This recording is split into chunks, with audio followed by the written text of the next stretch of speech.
Brought in the big guns, the big arms out here. Imagine sending your kid on the school bus and they pass out from heat. Watch this.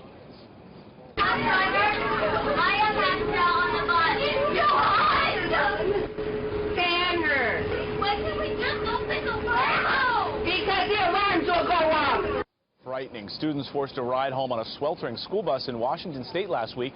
The little girl that passed out, though, is okay. But the truth is that most parents think it's okay to leave their kids in their car even just for a few minutes. Joining us now with what you need to know as the Vice President of kidsandcars.org is Susan Auriemma. Nice to see you this morning. So Thank you welcome for having me. This story is frightening. Parents, I think that's okay. It's only a few minutes. Oftentimes that's what they think, and the reality is, even with the windows ajar, in a matter of minutes, the car can heat up the interior to 125 degrees. 80% of the heating takes place in the first 10 minutes. So if you leave a child just for a few minutes, it can be fatal. Is this a big problem? I mean, are there a lot of deaths from this every year, or we see an average of about 37 children per year dying in a hot car. And this year to date, we've already had 9, compared to last year we had only had 3 by this point. It's terrible. Okay, you brought, what is this down here, this little baby carrier? So we want to talk about the fact that the baby should always be in the back seat, and that's where you are, that's where you're putting your baby. But the problem is, sometimes the baby's out of sight, out of mind, and we've had parents that have a failure of the brain's memory, where their autopilot has taken over and allowed them to drive all the way to work and failing to drop off the baby. It's very hard to believe, but psychologists have studied it, and it's a true phenomenon.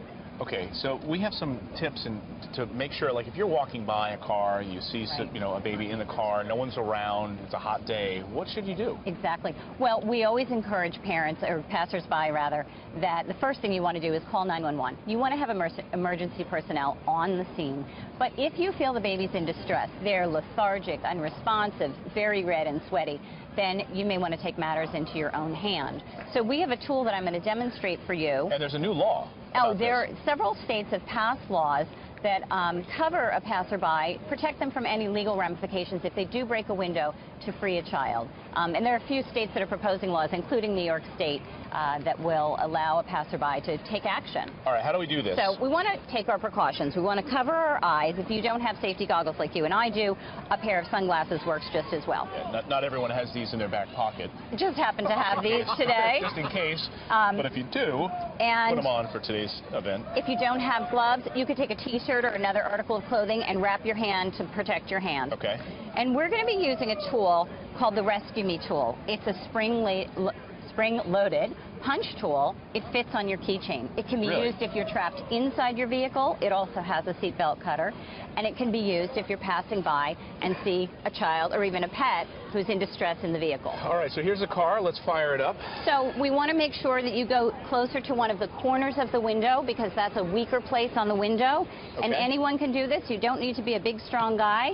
You're going to just press it against there and give it a punch. Holy smokes. And then you can remove the rest of it.